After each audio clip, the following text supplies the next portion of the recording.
Do I have everybody's attention now? Yo, ici c'est Catch Trap, la chaîne on parle catch. Aujourd'hui je vais faire une petite vidéo news WWE, mais avant cela j'aimerais m'exprimer sur un sujet. Il y a une vidéo en ce moment qui tourne sur Snapchat d'Éric Zemmour qui porte ses courses et est en train de se faire insulter par un mec qui n'a rien compris, par un abruti. Le mec en pleine période, on sait très bien c'est une période pour les musulmans, c'est une période assez sacrée quand même. C'est une période où on évite ces choses-là. Et le mec est clairement musulman. Et le mec, on le voit en fait en train de suivre Éric Zemmour, de l'insulter, de lui dire calme. Et le mec, vraiment, on voit dans la vidéo que le mec il force quoi. Il force vraiment, il l'insulte et tout. Il le suit et on voit qu'il fait vas-y, je te mets des doigts, machin. En mode vraiment, le mec il a la haine, il veut absolument faire du buzz. Il a dit vas-y, c'est Éric Zemmour, je suis un arabe, vas-y, je vais me le faire et je vais essayer de faire du buzz sur Snapchat. Et à la fin de la vidéo, il dit quoi? Il dit oui, je lui ai craché un gros molar en mode ramadan. Le mec, il lui dit carrément, j'ai craché un gros molar en mode ramadan. Déjà, cette phrase n'est pas... le mot ramadan et le mot crachat n'est pas à mettre dans la même phrase. Et donc, après cette action qu'il a faite, Éric Zemmour a porté plainte. Et il y a des poursuites qui ont été engagées contre le mec, mais le mec, il a vu que son buzz, en fait, il a fait un bad buzz, clairement, il a fait un bad buzz. Et ensuite, il a fait une vidéo où clairement, il a baissé son froc. Voilà. Il faisait son petit bonhomme sur la vidéo contre Éric Zemmour à l'insulter. Mais là, il a fait une petite vidéo où clairement, il a baissé son froc. Voilà. Il a baissé son froc et il dit j'ai mal agi, je n'aurais jamais dû agir de cette façon. J'ai choqué tout le monde, je regrette mon geste. Et il dit quoi? Après, il dit je ne lui ai pas craché dessus. Donc le mec avoue en pleine période de Ramadan que c'est un bouffon et un menteur. Parce qu'il dit que oui, je lui ai craché dessus, je lui ai craché un gros molar, nanana. Et là, il nous dit qu'il lui a pas craché dessus. Putain, les mecs, ils sont vraiment prêts à tout pour le buzz. Franchement, on peut faire du buzz, mais du bon buzz, quoi. On peut faire du bon buzz, mais pas cracher, pas agresser quelqu'un dans la rue. Et surtout que peut-être qu'il a fait... il a des poursuites là qui sont engagées contre Éric Zemmour pour incitation à la haine raciale. Laissons les poursuites se faire, laissons la justice agir pour une fois. Et ne faisons pas justice nous-mêmes, surtout ne nous donnons pas une mauvaise image de nous quoi. Et surtout en cette période de Ramadan, et surtout en cette période difficile où les musulmans n'ont pas besoin qu'un blaireau vienne salir leur religion et leur façon de vivre. Voilà quoi. Donc c'est tout ce que je pensais sur ce sujet et j'espère que ce mec sera puni pour nous tous, pas seulement pour Éric Zemmour, pour nous tous parce que pour moi il salit la religion musulmane, il salit clairement la religion musulmane. Pour moi en faisant ça, il a sali tous les musulmans et voilà, j'ai vu cette vidéo, j'étais vraiment indigné et j'étais obligé de réagir face à un blaireau qui avoue finalement qu'il est un menteur et un blaireau quoi. Donc ensuite on enchaîne avec, c'était mon coup de gueule du jour. C'était mon petit coup de gueule du jour. Bienvenue sur Catch Trap, la chaîne où on parle catch. Aujourd'hui je vais vous faire une petite news, des petites news WWE. Je me posais des questions sur l'absence de Kevin Owens en ce moment, mais j'ai eu ma réponse. Kevin Owens s'est blessé suite à la fin du match. Il s'est blessé au match à WrestleMania. Et c'est une blessure à la cheville, une blessure qui n'est pas grave. Et donc on espère que Kevin Owens pourra revenir prochainement. Mais c'est une blessure assez légère, donc je pense qu'il reviendra prochainement. Mais j'espère que quand il va revenir, il ne va pas continuer cette rivalité interminable avec Seth Rollins. J'espère qu'ils vont se lâcher un peu et nous laisser respirer. Becky Lynch au cinéma, plus particulièrement dans le MCU, Marvel Cinematic Universe. Je suis grave content pour Becky Lynch si Becky Lynch, à ce qui paraît, elle a déjà le rôle. Elle va vraiment apparaître elle va avoir un rôle dans le MCU, comme Batista a eu son rôle de Drax dans les Gardiens de la Galaxie. Là, c'est au tour de Becky Lynch. Et Becky Lynch, si elle a ce rôle au cinéma, franchement, elle s'impose comme une grande star. Elle s'impose dans la lignée de The Rock, dans la lignée d'un Batista, dans la lignée de... Parce que si elle tourne dans un film MCU, les films MCU, ça marche toujours. Clairement, ça marche toujours. Déjà, ça permettra à elle de se faire plus connaître. et ça permettra aussi à la WWE d'élargir ses horizons, puisque Becky Lynch continuera, techniquement elle continuera aussi de catcher. Je pense pas qu'elle arrêtera sa carrière, surtout qu'elle est championne. Et voilà, donc ça fait que Becky Lynch deviendrait... Je suis très content du parcours de Becky Lynch parce qu'elle part vraiment de rien. Vous regardez, il y a 3 ans, Becky Lynch, elle faisait la petite irlandaise du 19e siècle. C'était ça son gimmick. C'était la petite irlandaise rouquine, bien rouquine, bien du 21e siècle, garçon manqué. Voilà, d'époque un peu... bon bref, l'époque du 19e siècle.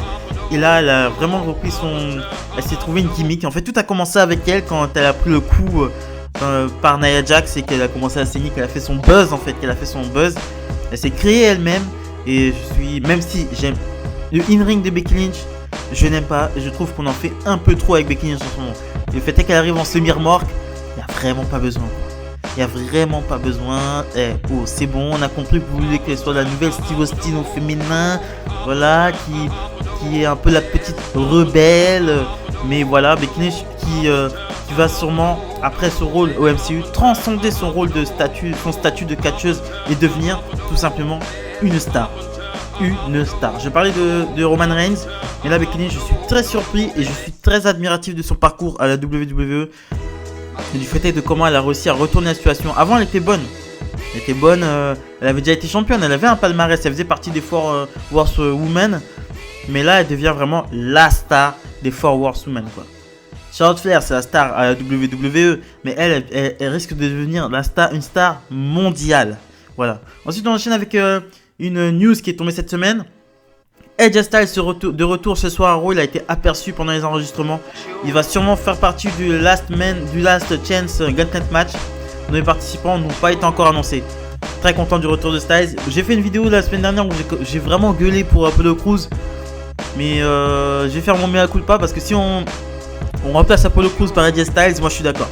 Mais par contre, vous faites gagner le Money in the Bank à Styles. Hein. Parce que vous retirez Gallows et Anderson à Styles. J'adorais les OC, je les adorais. Donnez-lui la mallette. AJ Styles avec la mallette, il pourrait faire des choses extrêmement intéressantes. Donnez-lui la mallette.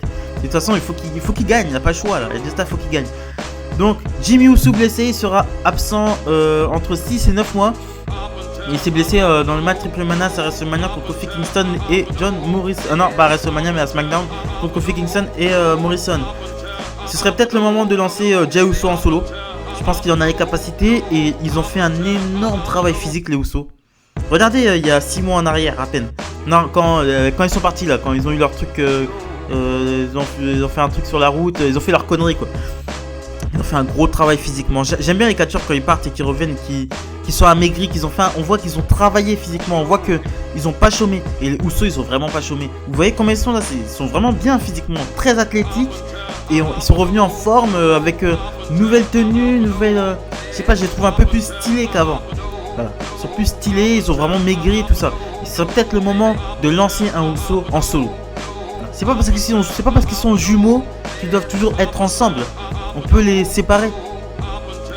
Voilà, au bout d'un moment, on peut aussi les séparer. C'est pas parce qu'ils sont jumeaux qu'ils peuvent toujours être ensemble. Et c'est peut-être le moment de lancer Jey en solo. Preview des matchs annoncés pour le Monday Night Raw. Brendan Vick et Shane Thorne, accompagnés sûrement de MVP qui est leur nouveau manager, feront face à Ricochet et Cedric Alexander. Les Viking Riders feront face aux Street Profits. Ça n'a pas été précisé si c'est pour les titres ou non. Et Murphy se fera face à Drew McIntyre dans ce qui sera sans doute le main event avec, je pense, Seth Rollins dans le coin de Murphy. Je vais vous dire ce que je pense de ces 3 matchs. Brendan Vick et Shane Thorne, je pense qu'ils vont créer la surprise et battre Ricochet et Cedric Alexander. Je pense qu'ils vont nous créer la surprise parce que tu mets un manager à Shane Thorne et Brendan Vick. Bon, on met un manager à... Quand tu mets un manager à des superstars, tu les fais pas perdre la semaine d'après. C'est illogique. Le fait est qu'ils ont un manager, c'est que voilà, ils sont là pour gagner en fait. Ils sont là pour gagner. Ça veut dire qu'ils auront une certaine place dans le roster. Et je pense qu'ils vont battre et enterrer définitivement Cedric Alexander et Ricochet. Mais en tout cas, Cedric Alexander et Ricochet, s'ils perdent ce match, pour moi, ils sont enterrés. Tu perds contre Shane Thorne et Brendan Vick. Là, par contre, parce que Shane Thorne et Brendan Vick, c'est des mecs, voilà, c'est des jobbers de NXT quoi. C'est vraiment des jobbers qu'on prend en dernier recours. Hein. C'est des mecs, voilà quoi. C'est vraiment le bas du panier. Plus bas, tu meurs. Riders contre Viking Riders contre Street Profit. Je pense que ce sera pour les titres. Bah, c'est logique en tout cas. Les Viking Riders ont gagné plein de matchs. Dont ils ont battu Ricochet et Cedric Alexander. Donc je pense qu'ils ont droit à leur match pour les titres. Et Street Profit, je sais pas, il y a un truc. Il parle trop. Les Street Profit, il parle trop. Je trouve qu'il parle trop. Je sais pas, il y a un truc qui m'énerve en ce moment.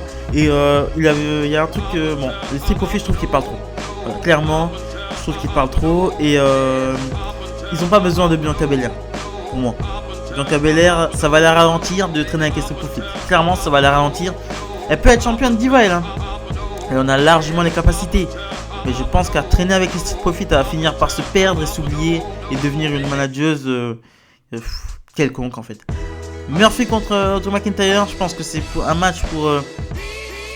En fait, je pense qu'ils vont faire ils vont essayer de créer des tensions entre Buddy Murphy et Seth Rollins. Mais je pense pas que c'est le moment de créer des tensions entre Buddy Murphy et Rollins. Le clan de Rollins est trop court en fait. C'est pas, ça n'a même pas duré. Ça fait quoi? Ça fait 3 mois qu'ils sont ensemble et encore 2 mois parce que les AOP sont H24 blessés. Les AOP sont H24 blessés. Les mecs, attends, s'il te plaît, ils ont fait un match. Ils ont fait quel match? En 2 mois là, ils ont fait quel match? Depuis qu'ils sont revenus, qu'ils sont venus avec Seth Rollins, ils ont fait quel match? Ils ont dû faire un match. Ils ont fait un match et ils sont blessés. Ils sont trop fragiles. Je suis désolé, ils sont trop fragiles. On peut même pas faire de storyline avec eux. Ils se blessent tout le temps. Faut arrêter. Les mecs ils revenaient déjà d'une blessure de je sais pas combien de temps. Là ils sont encore blessés. Oh, il faut peut-être remplacer les AOP, je pense. Et il faudrait peut-être remplacer les AOP, je sais pas, par les Viking Raiders, mais je sais pas, mais en tout cas, voilà.